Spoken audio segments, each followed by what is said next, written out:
Let me have your attention for a minute. This is something for the ladies.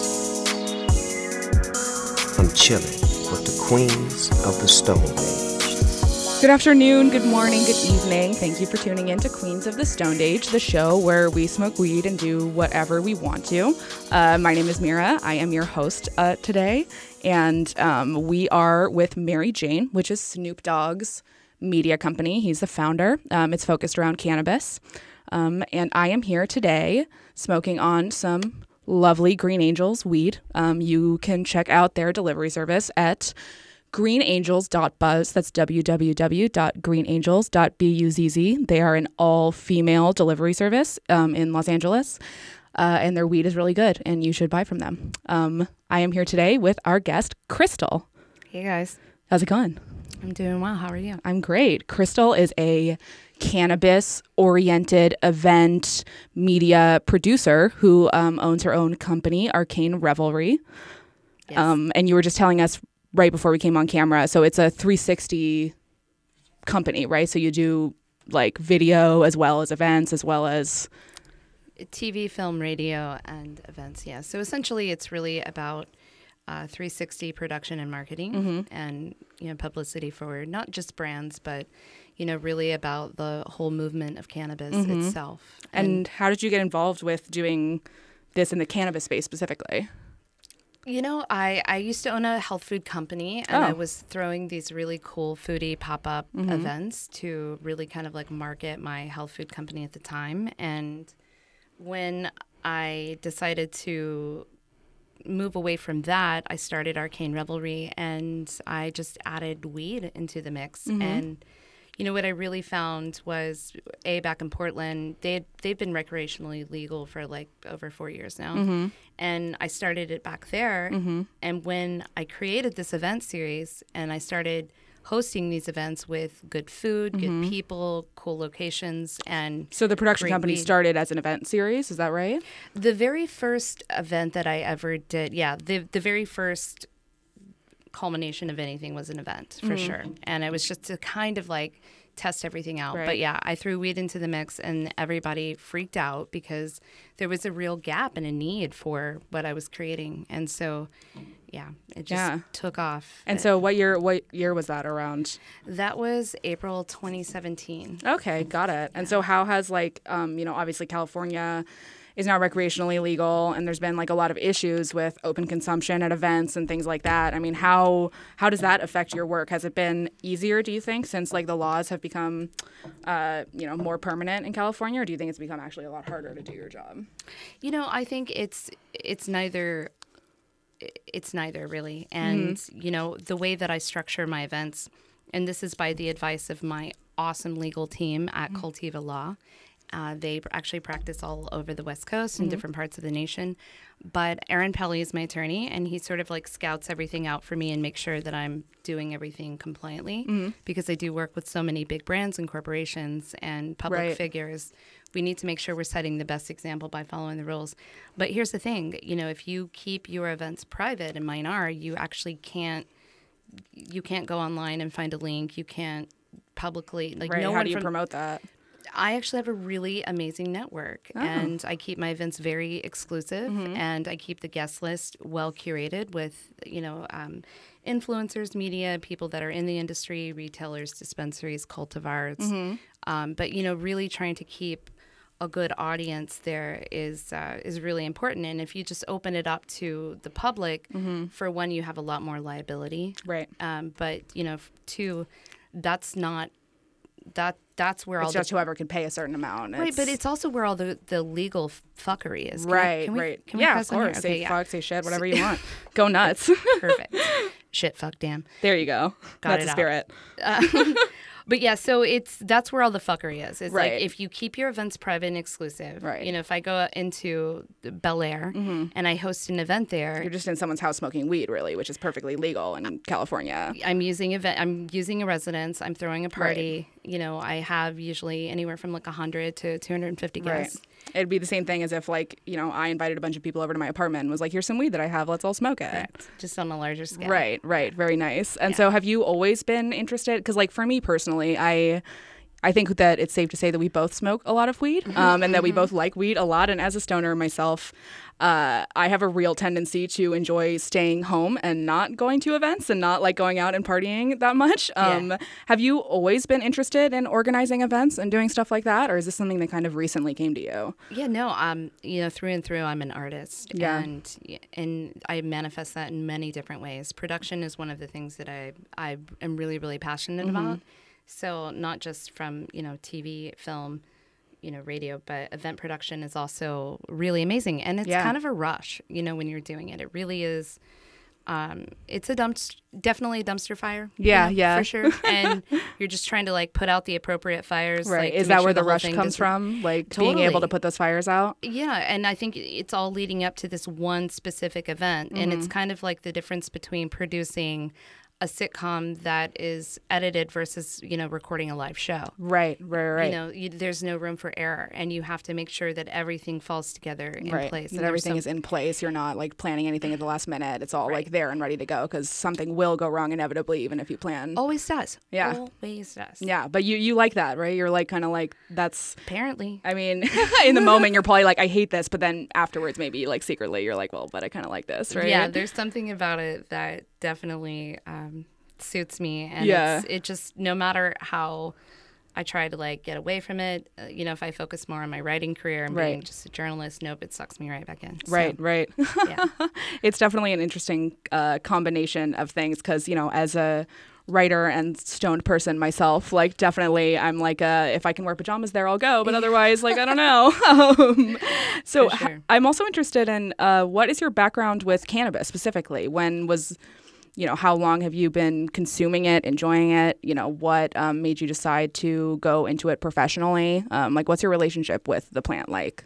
Yeah, it's really kind of evolved and changed here over the last few years, and you know, thankfully to because of the birth of Arcane Revelry. But my whole life growing up, it was something that was always had an element of stigma and shame. Right.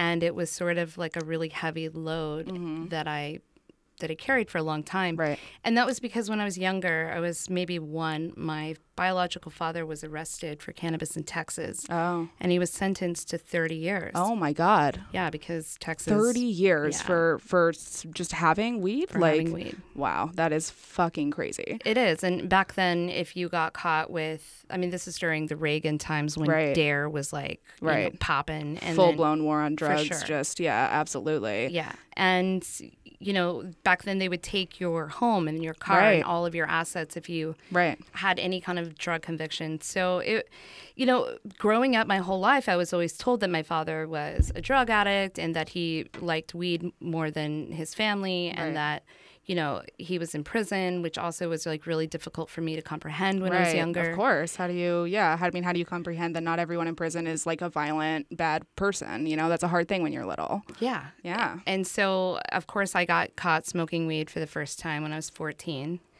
And my mom was like, oh my God, like she's going to turn into her father and her life is going to go down the toilet. Wow. And I just remember like the first time I got high and I came home, I had no idea what I was doing, obviously. So I didn't know to put Vising in.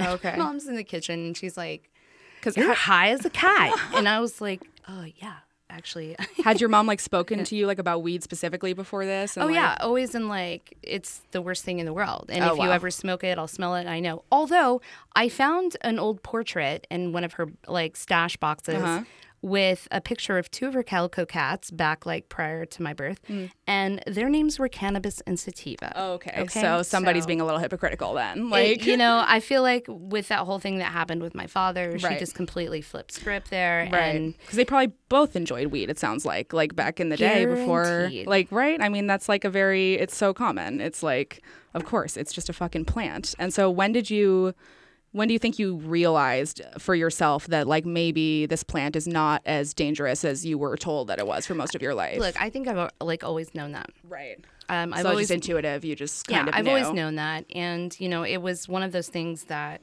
you also see. It's so common that people do. Mm-hmm. You know, it is the most common, in my opinion. You know, everybody I knew had some sort of relationship to it. Because did you grow up in Texas? Texas. Yeah. Okay. Right. But you know, just as as I've grown up and as I've come to terms with this, I mean, I studied biology. I went to Texas A&M. I was an ABOC licensed optician for most of my 20s. I worked in the medical field. I went into vitreoretinal surgery. And I started realizing that that sort of service to society was not actually serving society. Right. And I wanted to help people and I wanted to heal people, but that was just treating symptoms. It wasn't actually systemically changing in a holistic way what is wrong. Yeah, and not just that too, but like it was, it's a for-profit system. They make money when we suffer. Right. So, absolutely. Yeah. Yeah. So, that really opened my eyes to a whole lot. And it was not easy for me even a couple of years ago to commit publicly to this cannabis game. Like I was just like, because coming out of the healthcare industry especially, that's like... Yeah. Well, and I owned an art gallery, so that kind of got me a little bit more loose and liberal. But, when I moved to Portland, I started a health food company. It was awesome.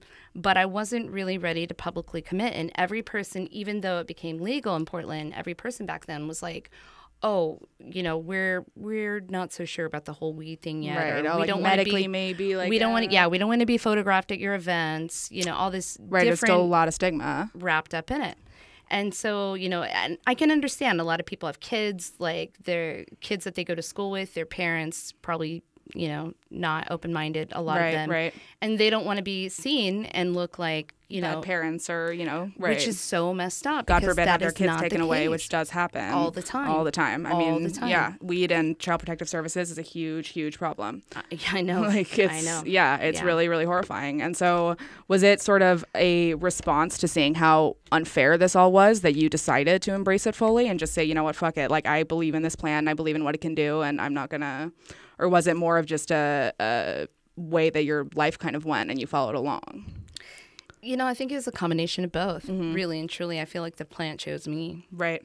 Truly. Yeah. And, the first event that I had got some press around it. The second event I had got a lot of press around it. And that... I knew what I was doing at the time. And so I chose it for sure. And for that reason, but still with like... some doubt and fear in my heart. Yeah. And then it hits the press.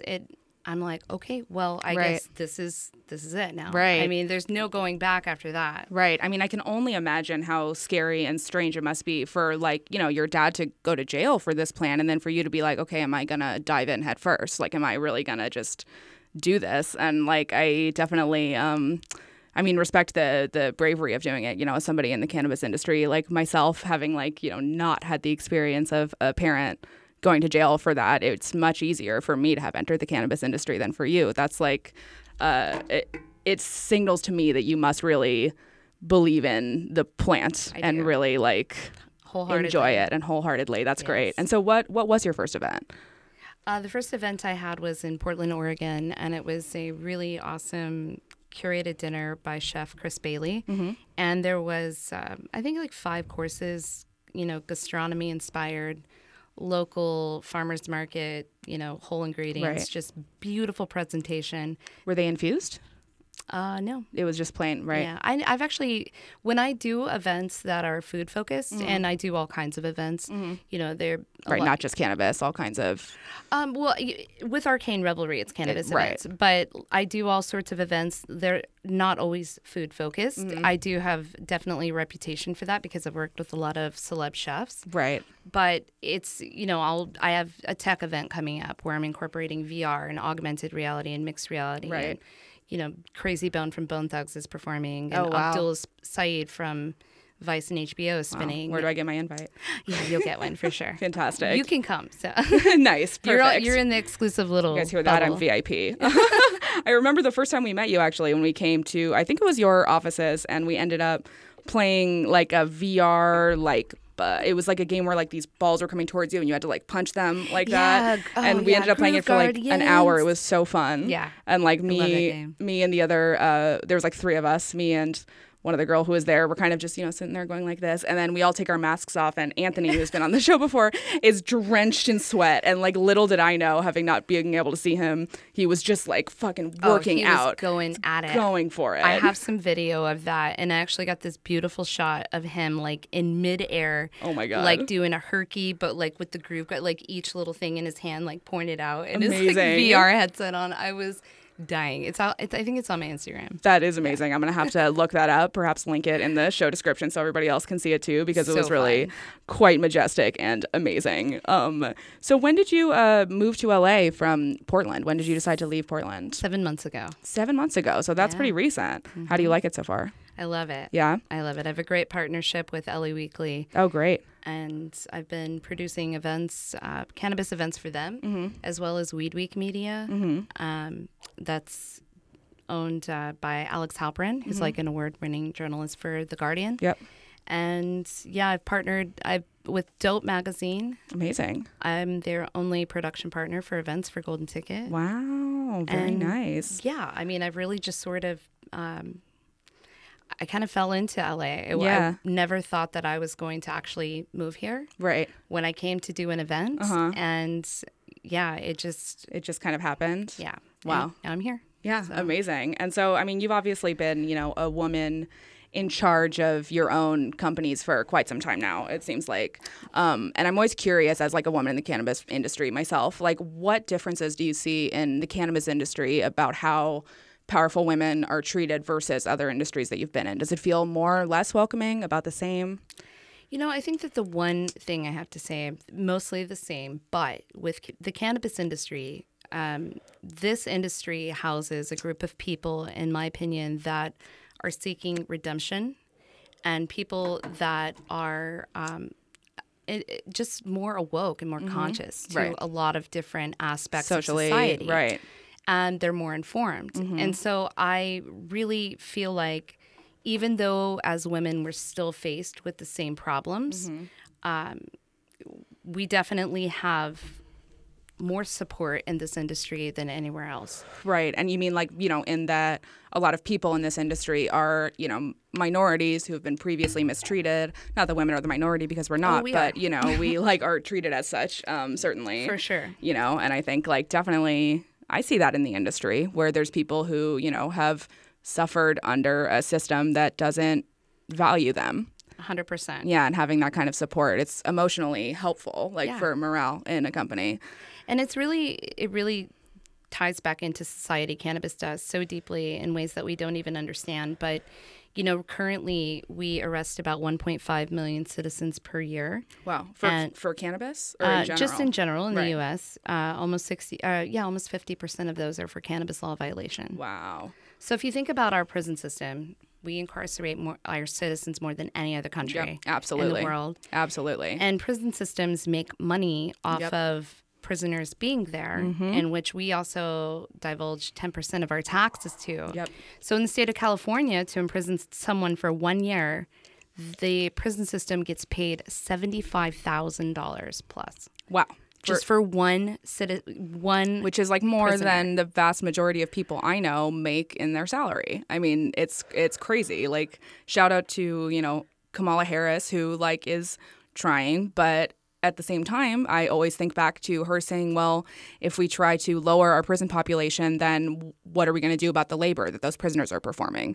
Essentially trying to justify what is, by definition, slavery. Like, they're essentially having people work against their permission, not being paid for it, being paid like a penny an hour to do labor that makes people like Kamala Harris money. Exactly. And that's like, when I see people coming into the industry and not prioritizing that, prioritizing the fact that there are still people in prison for this plant, and like those are really who we should be focusing on, that's, that feels disheartening to me. That feels to me like you should not be in this industry if you're not taking the time to recognize the people who are harmed most by this industry. It's like...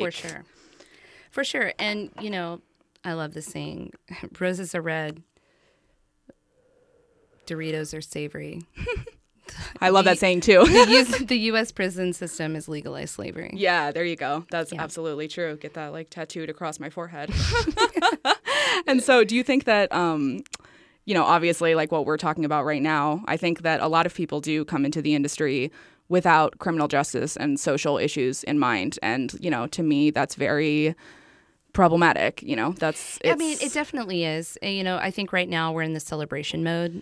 Everyone's sort of like, it's definitely a process of normalization. And it takes people a little bit of time once they get into the swing of it to sit back and say, oh, there are thousands of people sitting in jail right now for doing what I am celebrating and making money off of. Right, exactly. But, states like Washington and California, they're on board with this. California passed recently. Thank you, Governor Brown. Miss you, Brown.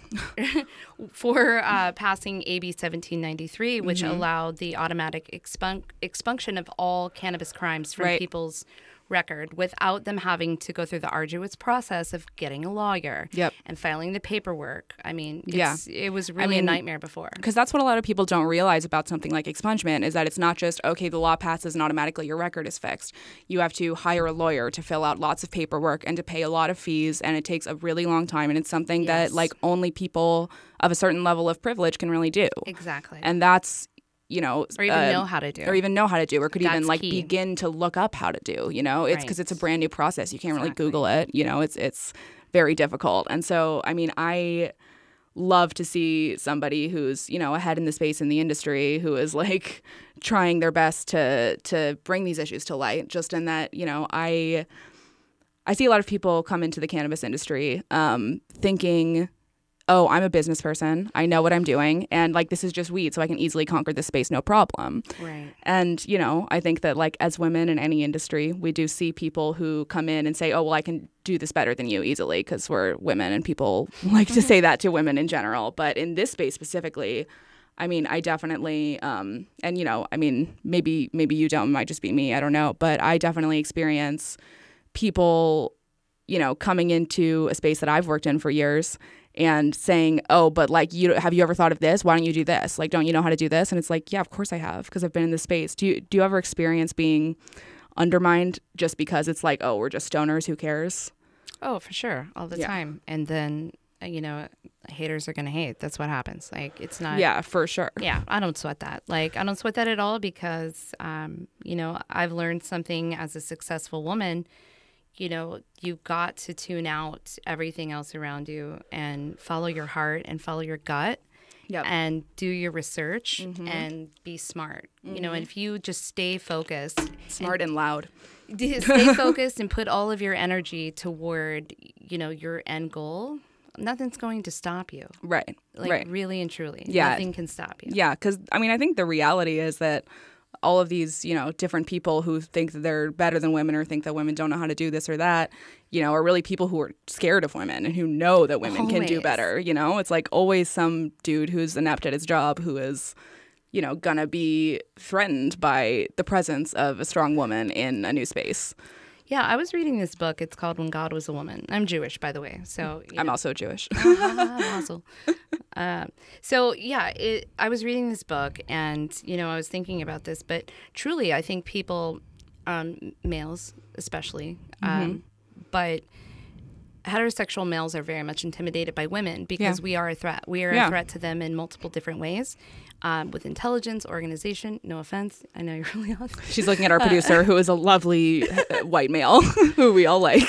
But if you think about it and what drives us, especially, at around our age before we hit like menopause or start to decline hormonally, truly our, sexuality drives us. Whether we realize it or not is subconscious. It's the reason why we're put here is to procreate and keep that cycle going. Humans in general. Right. Yeah. Women are a threat to like the reproductive ability of men. They can potentially, well, not just that, but like if you think you're sitting in a room, if I'm a female, I could probably sleep with all of you. Right. But like, and whose baby is what it? about you? And what if there were like a couple of guys here too? Yeah, and then you get pregnant, you don't know who the baby is. Right. Suddenly that baby has 10 deaths. It was probably the guys running the board right there.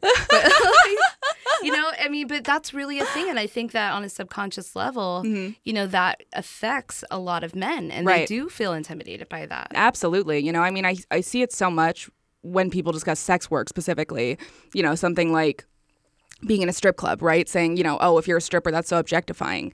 But is it really objectifying? Because they're doing a job and they're getting paid for it. And the people who are paying for their service are, generally speaking, men who are in there, and they're, giving up their hard-earned money to these women to provide a service. And so if anyone is the object in this scenario, it's the man who is literally just a paycheck to these women. And like the women are making a living and they're surviving. And, I think that that's something that is like women's work. And so people are like, ew, gross, whatever. And it's like, in reality, like who's the gross one here? It's if people take it to a dirty place, that's totally fine. I have a lot of friends that are in the adult industry and, do sex work, and I'm very liberal. I do not see a single thing wrong with it. Same. I think that it is very wrong to persecute people who choose to pay for services like this. That absolutely. Can be a basic human need. 100%. Like, trust me, I know this guy is like super into robots. Like, he's not getting laid. Yeah. Right? But like,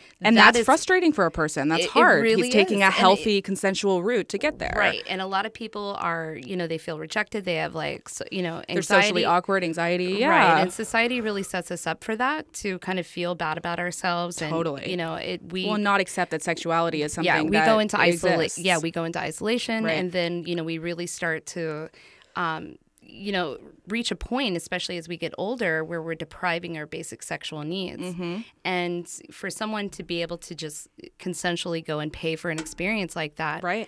I think is just like me going to the spa and getting a massage and a full body scrub. Like, my body needs it. Exactly. And I'm going to feel better when I get out. Yeah. And, if you like look up studies about how many men will admit to paying a sex worker, the number is very, very high. And those are just the men who are willing to admit it. And so, realistically, probably most of the men have paid for a sex worker in some capacity, whether that be, a stripper or a full service worker or what have you. Most of the women. I was just in Vegas at the women the too, Hustler absolutely. Club upstairs. Oh yeah, how was that? Awesome. Was it like a women's strip club? Like, were men stripping, or was it? So the bottom level is women, and the very top is men. Oh, so it's like whatever you prefer. So me and my girlfriends went up there. Love it. And I mean, it was definitely expensive. It's Vegas. Right. Everything's extra, but of course. I like that though, because I feel like I go to strip clubs oftentimes, and I'm like, it's fun to watch girls strip, but I want to see like both men and women stripping. I don't want to have to pick. I want to see both. Yeah, like I don't want to have to choose between one or the other. No, and it's really funny. I was realizing too, it was so segregated still. Interesting. Right? Like between the two, like it wasn't. You would never see a male stripper and a female stripper dancing together in the same club. What's up with that? Right. Yeah, that's true. That's a really good point. I mean, it's probably somehow, based on what I know about the laws around stripping, it's probably somehow more illegal to have a woman and a man on the same ridiculous stage. Sex laws, like in Texas forever, like dildos were illegal. Like dildos were illegal. Some guy got busted with like 3 cases of dildos in his trunk. Are you fucking all serious? All over the paper. It was great. Yeah. How do you go? Like, imagine being the lawmaker who's being like, all right, we're gonna sit down, we're gonna write this law, and it's gonna make dildos illegal. Like, I'm just so pissed. It was Mike Pence, literally. No. I was about to be like, oh my God. That's like, imagine being like the staffer to some politician who walks in and they're like, you guys, we have like an urgent problem here. We have to deal with it. Dildos need to be illegal. Like, it's got to happen. Like, then what the fuck? Like, a little bullet starts going off in her purse. And she's like, oh fuck, put that away. Well, on that note, I love ending every episode talking about dildos, so I'm gonna like keep that going from here on out. But Crystal, you were a lovely guest. Thank you. Thank you for coming on and smoking a blunt with me. Yeah, for sure. Is there anything that you're doing in the near future that you want people to know about? Yeah, for sure. I want to say a big shout out to my team over at Second Team Entertainment. I just executive produced a show with them, and it's up for a couple of awards right now. Amazing. What's it called?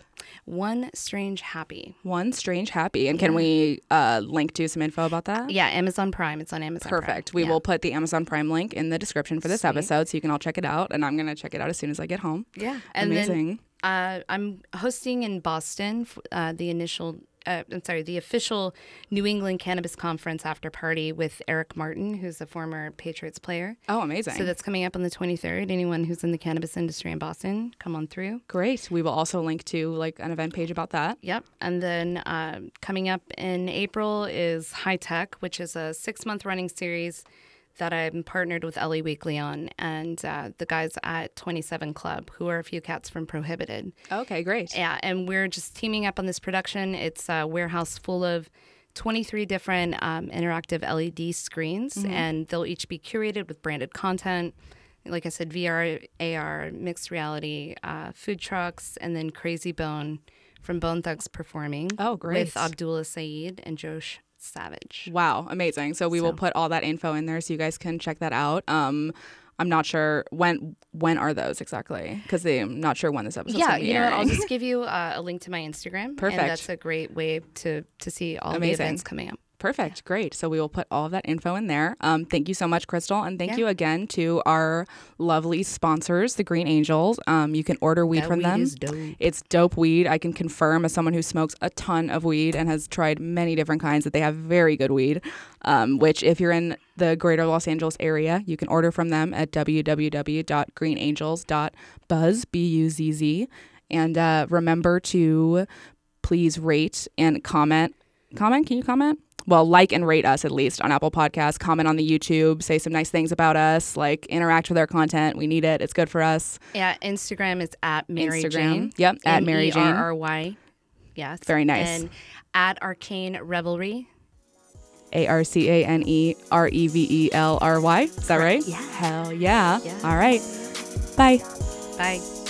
I'm chilling with the queens of the Stone Age.